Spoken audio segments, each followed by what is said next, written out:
మానవ జాతికి జీవనాధారమైన పవిత్ర గోదావరి నదిని ప్రజలు దుర్భర స్థితికి తీసుకురావడం విచారకరమని రాజమహేంద్రవరం మాజీ ఎమ్మెల్యే వైసీపీ సిజిసి సభ్యులు టీటీడీ బోర్డు మాజీ సభ్యులు గోదావరి స్విమ్మర్స్ క్లబ్ గౌరవ అధ్యక్షులు రౌతు సూర్య ప్రకాష్ రావు ఆవేదన వ్యక్తం చేశారు.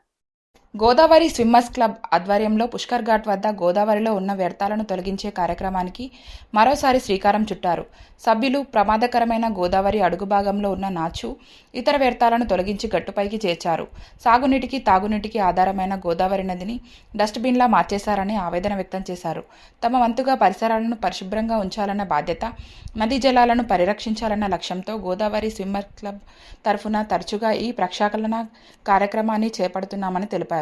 గోదావరి స్విమ్మర్స్ క్లబ్ అధ్యక్షులు గుబ్బల వెంకటరమణ, సెక్రటరీ పాలపర్తి దుర్గాప్రసాద్, మాజీ అధ్యక్షులు Erra Venkataranganayakulu, YSR Srinu, Kukka Tatabbai, global Kishore, Gupta, lawyer Nageswararao, Ramarao bank, electrical Prasad, tailor Lakshmanarao, Ellaiah Naidu, club సభ్యులు వాసు, గుమాస్తాలు రాజు, జాగు బాబురావు, చేపల రాజు, విష్ణు, సత్యబాబు, నాగేశ్వరరావు, రవీంద్ర, ప్రసాద్, రత్నాజీ, మట్టా జానకి, రామయ్య తదితరులు పాల్గొన్నారు. ప్రజలు తమకు తెలుసో తెలియకో వాళ్ళు చేసేటువంటి పనుల వల్ల గోదావరి నది పూర్తిగా కలుషితం అయిపోతుంది. ఇంట్లో చేసినటువంటి వ్యర్థ పదార్థాలు ఇంకా గోదావరి నదిని ఒక డస్ట్బిన్ లాగా వాడుతున్నారు ప్రజలందరూ.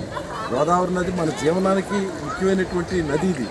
అటువంటి నదిని ఇవాళ ప్రజలు ఎంత దుర్భర పరిస్థితి తీసుకొచ్చారనంటే నదిలోకి దిగి ఎంతోమంది ప్రాణాలని పోగొట్టుకున్న సంఘటనలను చూసాం.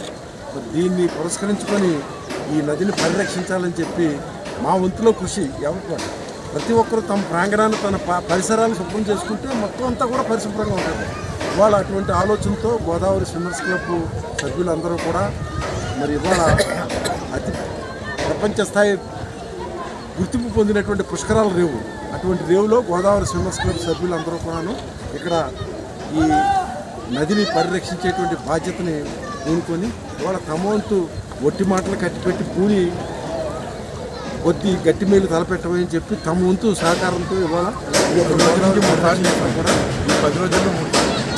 చేయడం అనేది తమ వంతుగా ఈ ఇంచుమించుగా ఈ 15-20 రోజుల్లోనూ 3 సార్లు ఈ పరిశుభ్రం చేయడం జరిగింది. ప్రజలందరికీ ఒకటే విజ్ఞప్తి చేస్తాం. మఠాధిపతులు కానీ పీఠాధిపతులు కానీ వాళ్ళ యొక్క కర్తృవులు మనకు సంబంధించినటువంటి వాళ్ళు ఏదైనా పిండాలు ఉన్నాయంటే